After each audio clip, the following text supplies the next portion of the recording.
After stumbling upon John's work, I was intrigued to see what else he had created, and where better to do so than at the opening of his latest exhibition. Almost 2 years, actually. 2 years outside of doing my day job, weekends, evenings, pulling work together. So yeah, quite a long time. It's ridiculous, quite humbling, busy, yeah, I'm very proud.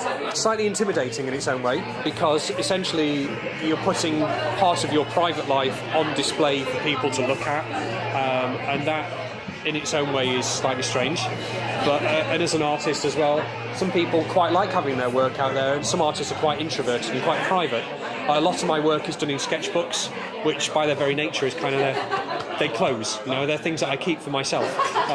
So it's slightly odd having it all out for people I don't know to come in and look at and see and flick through. So yeah, the most difficult part of the process is actually the hanging of the work and deciding where it all goes. To create almost like a narrative through the exhibition, so people look at it and it makes sense without it almost seeming as though it's just made up or just kind of random.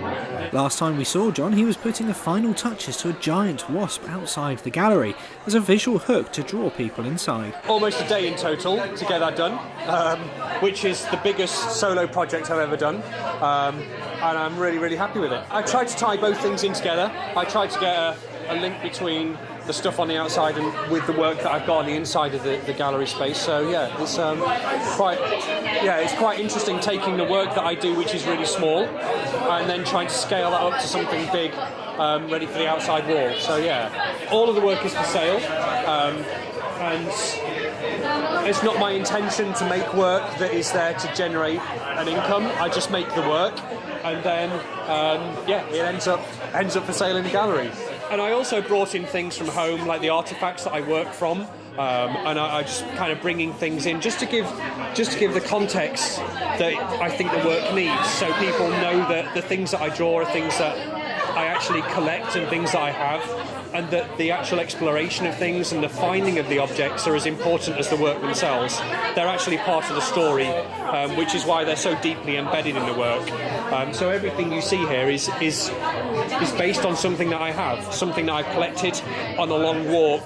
So the objects and the drawings themselves are almost links to memories of times and places. And whilst there's still time to catch this exhibition, John is already crafting the next.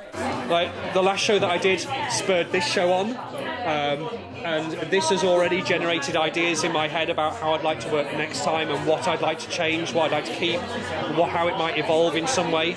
So yes, it's already in the pipeline. The exhibition runs through until the 19th of May here at Play Dead Gallery on Highland Road, Southsea. Details are on their website, on their Instagram feed, on their Facebook feed. Apparently I'm going to do an artist Q&A session in a couple of weeks, which details will go out on social media, where I'll be answering questions from the audience and things like that, and explaining a little bit about my process. But yeah, that's that. Just a massive thanks to Play Dead Gallery for enabling this to happen, because it's a big undertaking for small galleries to get artists out there in the public. I think they need more support than they get. I think this place it deserves a wider audience of people coming in and seeing what's going on, because the work here is, the fact that they facilitate this for artists who we really have no street cred. We have no reputation. It's just someone going, I like your stuff, put it out there. That's an amazing thing to actually have locally for local artists. I think that's vitally important. Richard Stringer, That's TV.